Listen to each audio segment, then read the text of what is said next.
Asia cup 2025 भारतीय दल केउ 11 जन को खेलाइबा उचित गाभास्कर देले परामर्श।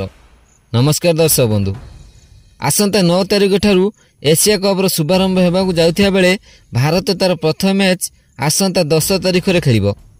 भारत तार प्रथम मैच रे यूएई को भेटिबो। एशिया कप ट्रॉफी हातेबार दावेदार भारतीय दलर चूड़ांत एकादश कौन रहिबो ताकू नै सबु भारतीय समर्थक माने चाहि रहिसंती। भारत में सबुठु गुरुत्वपूर्ण मैच होउची पाकिस्तान विरुद्ध मैच, कारण यही मैच को नहीं सबु क्रिकेट महल में बहुत चर्चा। तेबे पाकिस्तान पूर्वरु भारतीय दल यूएई विरुद्ध रे केउ 11 जन को निजर चूड़ांत एकादश रे शामिल करिवो ता देखिबाकू पड़िबो। पाकिस्तान पूर्व भारत यूएई विरुद्ध मुकाबिला रे निजर केउ 11 खेलाड़ी पाकिस्तान विरुद्ध मैच पे ठीक रहिबे ता परीक्षा करिवो। अधिनायक सूर्य कुमार यादव को 11 जन बाछिबा कष्टकर हो पड़ी। तेबे इतिमध्य पूर्वतन भारतीय क्रिकेट किंवदंती बैट्समैन तथा भाष्यकार सुनील गावस्कर भारतीय दल केउ 11 खेलाड़ी प्रथम मैच रु खेलिबा उचित ता नहीं भारतीय दलर अधिनायक को परामर्श दैछंती। जेउ 11 खेलाड़ी को जदि भारत निजर चूड़ांत एकादश रे शामिल करे तेबे भारतर विजय सुनिश्चित बोली से निजर बयान ले कहिसंती। तेबे सुनील गावस्कर भारतीय अधिनायक को परामर्श देई बाछिथिबा से चूड़ांत 11 जन केउ केउ खेलाड़ी ता विषय रे जणाइबो ए भिडियो रे। ए भिडियो रे सुनील गावस्कर संपूर्ण विश्लेषण करी ए 11 खेलाड़ी को विषय रे कहिसंती। तेबे सुनील गावस्कर कहिथिबा से 11 जन खेलाड़ी केउ माने ता जानिबा, किंतु यह पूर्व जदि आपण भारतीय दलर जने सच्चा प्रशंसक ताहले दयाकर वीडियो को लाइक करी चैनल को सब्सक्राइब कर दियंतु एवं भारतर चूड़ांत एकादश कौन रहिबा उचित दयाकर निजर मूल्यवान मतामत कमेंट कर जणांतु। तेबे आसंतु जानिबा संपूर्ण खबर। दर्शक बंधु, सुनील गावस्कर निज परामर्श देई कहिथिले जदि संजू सैमसन को भारतीय 15 जणिया दल रे शामिल करा जायछि तेबे आसंता एशिया कप रो चूड़ांत एकादश करिया बेले ताकू बाहर करा जाय न पारे, काहेकि ना संजू सैमसन को भली प्रतिभावान खेलाड़ी एही चूड़ांत एकादश रे शामिल हेबा पई भारतीय दल तांकू चयन करिछि। तांको मतरे केरल रो धुआंधार खेलाड़ी जे कि एबे होइतिबा घर T20 लीग रे दमदार प्रदर्शन करी देखाइचंती। एपरि स्थले तांकर स्थान निश्चिंत पक्का हेबो बोली से कहिसंती। तेबे से कहिसंती वर्तमान भारतीय दलर कोच एवं अधिनायकक पई एहा एबे मुंड विधार कारण जे सुमन गिल एवं संजू सैमसन को मध्यरु काहाको अभिषेक शर्मा सहित ओपनिंग रे पठाइबे, कारण सुमन गिल T20 दलर उपअधिनायक भाव में प्रत्यावर्तन हेबा परे यह निश्चिंत तांकू पुणी थर ओपनिंग रे ही स्थान मिलिबो।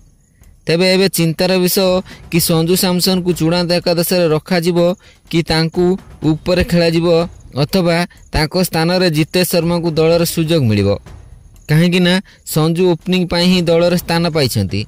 जदि सुमन एवं अभिषेक दुई जन ओपनिंग करंती तेबे दल बाध्य होई जितेश शर्मा को दल रे शामिल करिवो, जे कि भल फिनिशर भाव में खेली पारिबे।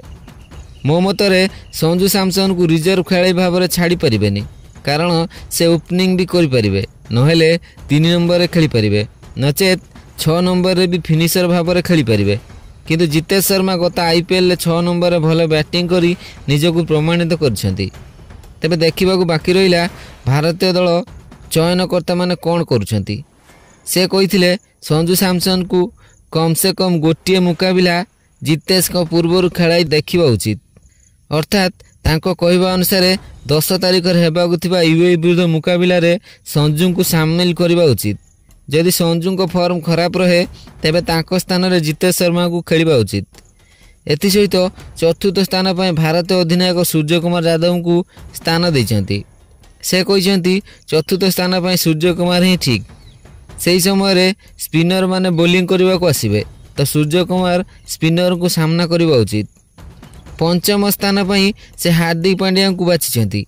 से कहिसंती पांड्या को पंचम स्थान रे ही खेलिबा उचित, कारण पांड्या परि खेलाड़ी यदि 5 नंबर रे बैटिंग करने को आसंती तेबे तांको अधिक बॉल खेलिबा को मिलिबो एवं डेथ ओवर बेले को पांड्या सेट हो सारिथिबे, जार फायदा भारतीय दल उठाई परिबो।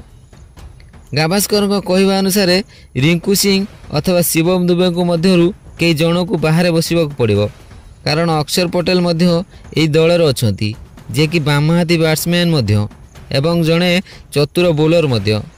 ଏପରି ସ୍ଥଳେ ରିଙ୍କୁ ଏବଂ ଶିବଙ୍କ ମଧ୍ୟରୁ କେହି ଜଣେ ବାଦ୍ ହେବା ନିହାତି ଦରକାର। ତେବେ ସେ ବାଛିଥିବା ଚୂଡ଼ାନ୍ତ ଏକାଦଶ ଏହିପରି: ଅଭିଷେକ ଶର୍ମା, ସୁମନ ଗିଲ୍, ସଞ୍ଜୁ ସାମସନ୍, ସୂର୍ଯ୍ୟକୁମାର ଯାଦବ, ହାର୍ଦ୍ଦିକ ପାଣ୍ଡ୍ୟା, ତିଲକ ବର୍ମା, ଅକ୍ଷର ପଟେଲ, ରିଙ୍କୁ ସିଂ, ଯଶପ୍ରୀତ ବୁମରା, ହର୍ଷଦୀପ ସିଂ ଏବଂ ବରୁଣ ଚକ୍ରବର୍ତ୍ତୀ। ତେବେ ଆପଣଙ୍କ ମତରେ ଗାଭାସ୍କରଙ୍କ ଚୂଡ଼ାନ୍ତ ଏକାଦଶରେ ଆଉ କ'ଣ ପରିବର୍ତ୍ତନ ହେବା ଉଚିତ? ଦୟାକରି ନିଜର ମୂଲ୍ୟବାନ ମତାମତ କମେଣ୍ଟ କରି ଜଣାନ୍ତୁ।